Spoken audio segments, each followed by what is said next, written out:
Hi everyone, in today's video we're going to do a walkthrough/breakdown of AQA's GCSE English Language Paper 1.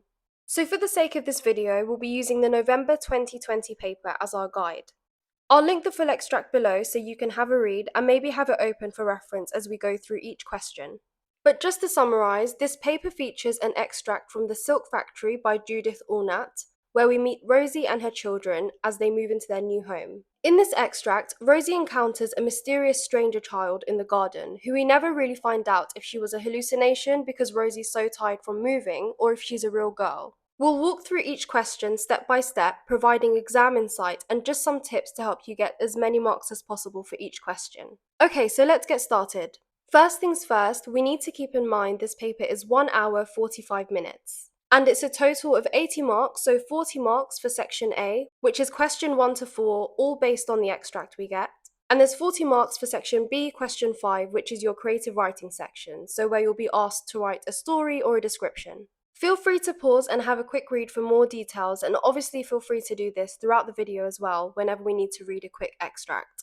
Great, so let's begin with section A. As you can see, they advise that you spend around 45 minutes on this section. So let's get started with question 1. This will usually ask you to list 4 things about the text within a certain interval of lines. As you can see here, they've said lines 1 to 4 is where they want us to get the answers from. This is really important because if you do fall out of this interval they've given you, say you give an answer about the text which is correct but it's from lines 6 or 7, they won't give you the mark. So make sure you're only getting your answer from these lines. So let's have a look at lines 1 to 4. Pause and have a quick read of this if you need to. For the 4 statements you choose, make sure you're not assuming anything. Go with what the text directly tells you. So I've highlighted some here. In your exam, you can underline if this helps you. Now I'm going back to my question paper and writing these down. So for example, here we've said, Rosie saw the stranger child, she's standing at the sink, she's tired, and she's in a new house. You can write these in bullet point form. My one key tip for this question is make sure not to rush it. It's the first question and seems really straightforward, but in the rush of the exam, and this being the first thing you see when you open the paper, most students will rush through this question. So make sure you give it the time so it's not an easy 4 marks that you end up missing out on. Okay, great. So now let's move on to question 2. So as you can see here, we've been given a passage from the extract and we're being asked, how does the writer use language to describe the garden between lines 14 and 23? This question is 8 marks, so time-wise you want to spend like 10 to 12 minutes on this, including looking through the passage they've given as well as the writing. In terms of how much you want to be writing, you're looking at 2 well-developed paragraphs. You'll want to ideally pick out around 3 quotes to analyse, and in your paragraph, make sure you're explaining the effect of the language feature and the impact it leaves on the reader. Also, don't forget to closely analyse where you can and use the bullet points they've given you to help remind you what to look for. This is also a hint at what the examiner is looking for in your analysis, so make sure to use the bullet points as a guide. Okay, so let's do an example answer. So as we said, this question is focusing on language, so this is where you'll want to be keeping an eye out for similes, metaphors, personification, etc. Let's look at what the extract has. Feel free to pause here and try to find your own language techniques. Okay, so the language techniques I picked out are, first, the adjectives massive and twisted to describe this tree. Bear in mind, I'm also thinking about the effect, so I know in the back of my mind I'll probably say something about how this description makes the tree seem very dominant in the garden. But because it also seems like quite a dark and gothic description, it also comes across as supernatural.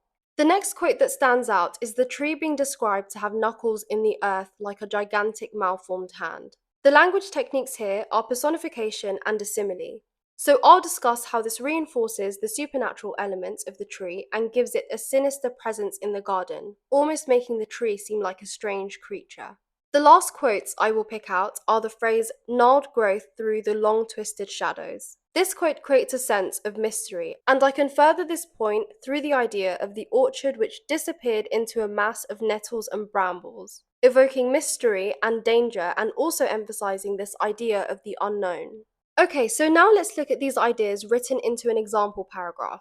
So make sure to pause and have a read of this answer. Also make sure to note down the use of embedded quotes. So as long as you're embedding your quotes in a way that makes sense in your analysis, this will save you time in copying the whole quote down if you don't need to, and also it makes your writing come across as slightly more advanced. Another key thing to make sure you're doing is close analysis. So if there's a word that leaves a specific impact on the reader, then make sure to pull this out and zoom in on it, as it will add another layer to your analysis, which hopefully means more marks. Just a quick reminder, if you're finding this video helpful, don't forget to like and subscribe for more. Now let's take a look at question 3. This is a question which tells us to refer to the whole of the source, and it's asking us to now look at how the writer uses structural techniques to intrigue the reader. Again, make sure to use the bullet points to remind you for points you could make for this question. Okay, so question 3, we want to keep in mind how the writer structures the text across the beginning, middle, and end. So if this means, for example, the text starts with a short sentence or dialogue, or instead if it ends with an ellipsis or a short sentence or a tone of mystery. Make sure that you're also commenting on shifts in focus, contrasts, perspective. So, for example, if a character's mood or their character transformation is echoed through the structure. So maybe by the end of the text, you have a character that feels more confident now, so they have more dialogue, which tells the reader that their character has transformed in some way. And lastly, consider the time and how this might be something that affects the structure of the text. We are aiming to identify 2 to 3 structural quotes or moments which work to intrigue the reader. Now really quickly, like question 2, it's also 8 marks. So we are looking again at spending around 10 to 12 minutes reading through the extract, finding the structural techniques, and writing out our paragraph response. Because it's 8 marks, again, we want to be aiming for 2 well-developed paragraphs. If your paragraphs are usually smaller, then maybe aim for 3, but make sure these paragraphs are well-developed and you aren't being vague with your analysis. For this question, again, feel free to pause and have a read of the whole extract if you haven't already. Like I said, the full extract is linked in the description, so maybe you can have it open as a split screen, with the text on one side and this video on the other. So remember, for this question, we're generally looking for things like short sentences, long sentences, uses of dashes, if anywhere, etc. If you'd like me to make a video on the effects of different structural techniques, just let me know in the comments. Now, for the sake of this video, I'm going to first bullet point down the structural techniques identified in the text. Okay, so for this extract on Rosie, the first point we can make is the text being quite casual to begin with, but then zooming in on this feature of the tree and the overgrown garden. This portion of the text, being dedicated to the intense physical detail of the garden, creates a sense of discomfort and fascination. This makes the reader feel a sense of unease. Again, remember here, you should use quotes to back up your point, so maybe you want to mention the knuckles or the long twisted shadows. Always use evidence to back up the point you're discussing. So main point here would be the intense physical detail and the effect on the reader being the sense of disturbance that's introduced. For the second point, as we said, the text starts off quite mundane, but the sudden appearance of the stranger child immediately evokes the reader's attention. Think of this as the peak element of disturbance. This creates a sense of mystery and is furthered through the narrator questioning where this child had come from and how she got into the garden, which makes the stranger child seem supernatural or ghost-like. So this shows how structuring the text in a way where there's a sudden entrance of a new unknown character creates ambiguity and contrasts the beginning tone of the text. Like we've said, this intrigues the reader because we start to question this stranger child. Also, quick tip, do not say we or us in the exam. Always think of yourself as a sort of analytical middleman or observer of how the writer is intriguing the reader. So always refer to who the writer is intriguing as the reader or audience. Just never say this makes us feel or makes me feel. So the final point for this question is in the closing line of the extract, where the narrator says the child is gone. This being towards the end of the text functions as a great structural technique because not only will readers feel this elevated sense of mystery, but the writer withholds key information, like who the girl is, where she's come from, and whether she's real or not. This pushes the reader to really feel this aspect of suspense in the text. So now let's put these points into 2 paragraphs. Pause and have a read, and feel free to look for more structural techniques that you can find, like the ones we mentioned earlier, which may be in the text. Have a go at writing these in paragraph form to practice the skill of identifying them and then putting your ideas into a coherent response for your exam. Again, make a note of the close analysis and embedded quotes that I've used and try to do this in your own response too. Okay, so now for the final question of section A, which is question 4. So here they've given us a statement and they are asking us to evaluate the student's claim that the stranger child is just a figment of Rosie's imagination. They are asking, to what extent do you agree with this student? Now this question is 20 marks, so we're looking at writing more than we have for the previous two questions. You're wanting to write down 4 to 5 detailed paragraphs, spending about 20 to 25 minutes on this question. This is also the one question in this paper where they're definitely wanting you to clearly say if you agree or disagree. So using phrases in your answer like I agree, I disagree, that's fine for question 4 because they're asking for your opinion. Now, students always ask if they should just take one side, so completely agree or completely disagree with the statement, and then just use quotes to support their argument. To achieve a higher grade, you ideally want to treat this question like a mini debate. So this just means that you want to present both sides of the argument using evidence from the text. Now, this part's really important. Make sure that you use quotes. And then you can conclude by reiterating if you agree or disagree at the end of your response. Essentially, you want to pick out 3 to 4 quotes for this balanced argument and write in depth on the agree and disagree sides. Make sure in these paragraphs that you're discussing the writer's authorial methods and how they shape meaning to the text, and then link this to the statement. In our case, we're always linking back to this idea of whether the girl is real or if she's just in Rosie's imagination. So let's look at what points we can make and how to structure our answer for this question. These are some points I made which do link back to points we've already touched on in this video, just so you're able to see how to shape your discussion and analyze a point in a way which is in line or within the frame of the question. Now on the right in black, these are some example responses linked to the points in green. Notice how I've linked my point with the idea of whether Rosie is hallucinating and how likely it is that the stranger child is real. Pause and have a read of this and try to come up with 2 more points on your own to answer this question. Now, just to quickly summarize, remember these example paragraphs we took down so far for question 1 to 4 are just examples.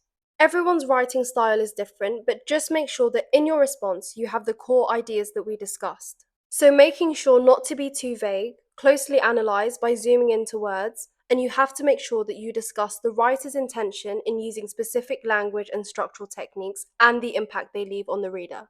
Okay, so finally let's move on to section B, question 5. At this point, you should be halfway through your exam. So as we said earlier, this is more creative writing based. They suggest we spend the remaining 45 minutes on this section. This includes planning and proofreading, so checking your work over at the end. So they've created a scenario and told us that your local library is running a creative writing competition, and essentially this would be your entry, so your response to question 5. They always give you 2 options, so here they've given us an image and said describe this mysterious place. The second option is to write a story about an event which cannot be explained, which seems quite ironic that that's what you need to write about, but anyway. Also, as we said earlier, you have 40 marks worth of writing left to do, and you can see the breakdown there for exactly what you're getting these marks for. So between writing skills, SPAG, which is spelling, punctuation and grammar, coherency, all these things you want to make sure you're doing. Okay, so of course I'm not going to make you watch me write a story, but let's go over some key points and do's and don'ts for this question. As a first key point in mind, make sure you do what you feel confident in. Some people feel that it's quite difficult to write 40 marks worth of description, so sometimes it's easier to create a short story. However, some may find that the idea of creating a story feels quite overwhelming to do in the time that you've been given. Therefore, they might choose to do a description task instead. Also, some people prefer the picture as an aid to their writing. My one tip would be it's good to know the kind of person you are. So if you know that you feel more confident with one more than the other generally, then it's just good to have this as an expectation.